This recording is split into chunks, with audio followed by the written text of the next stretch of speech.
गाड़ी आपके दरवाजे पर आई है। मैं सभी लाहूं कि आप सबने यहाँ पर उपस्थित होकर के मोदी जी की गारंटी वाली वैन का जो स्वागत किया है, मैं हृदय से आपका अभिनंदन करता हूँ। हम सब जानते हैं 2014 से लेकर अब तक माननीय प्रधानमंत्री नरेंद्र मोदी जी की गरीब कल्याण योजनाओं ने भारतवर्ष के एक एक नागरिक के जीवन में स्तर को ऊपर उठाने में सफलता प्राप्त की है।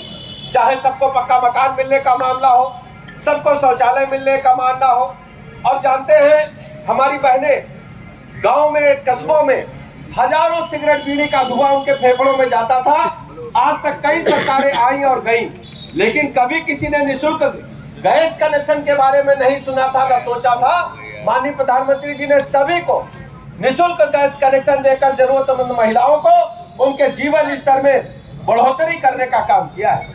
हमारे गरीब जो स्ट्रीट वेंडर है, हमारे जो रेहड़ी पट्टी के दुकानदार हैं, उनके जीवन स्तर में भी बदलाव लाने का काम माननीय प्रधानमंत्री जी की योजनाओं के माध्यम से हुआ है। सैकड़ों ऐसी योजनाएं, किसान सम्मान निधि है, और सबसे बड़ी बात 5 लाख तक का निःशुल्क इलाज माननीय प्रधानमंत्री जी देने का काम कर रहे हैं। हम कह सकते हैं माननीय प्रधानमंत्री नरेंद्र मोदी जी की गरीब कल्याण योजनाओं ने विकसित भारत की परिकल्पना जो माननीय प्रधानमंत्री जी ने देखी।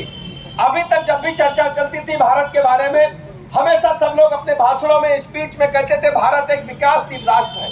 लेकिन दुनिया के पैमाने पर यह सिद्ध हो गया कि भारत अब वो भारत नहीं, भारत बदलता हुआ भारत है, और भारत एक विकसित राष्ट्र के रूप में तेजी के साथ माननीय मोदी जी के नेतृत्व में आगे बढ़ रहा है।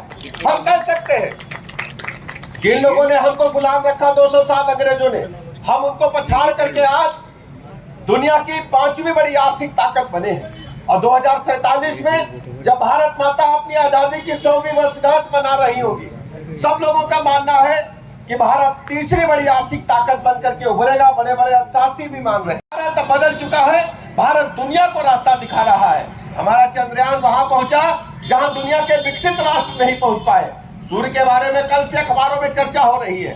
भारत चाहे अंतरिक्ष विज्ञान का क्षेत्र हो, चाहे कृषि का क्षेत्र हो, चाहे मेडिकल साइंस हो, चाहे एजुकेशन हो, इंफ्रास्ट्रक्चर हो, हवाई अड्डों का डेवलपमेंट हो, नए नए हवाई जहाज हो, सेना का मामला, हमारे सीमाएं सुरक्षित हुई है माननीय रक्षा मंत्री राजनाथ जी के नेतृत्व में। हम कह सकते हैं कि ये सब मिलाकर के उत्तर प्रदेश में और देश में माननीय प्रधानमंत्री नरेंद्र मोदी जी की गरीब कल्याण योजनाएं जन जन तक पहुंची है, और विकसित भारत का सपना जो भारत ने आजादी के समय देखा था, उसको माननीय प्रधानमंत्री नरेंद्र मोदी जी के नेतृत्व में पूरा हो रहा है। मैं इन्हीं लफ्जों के साथ आयोजक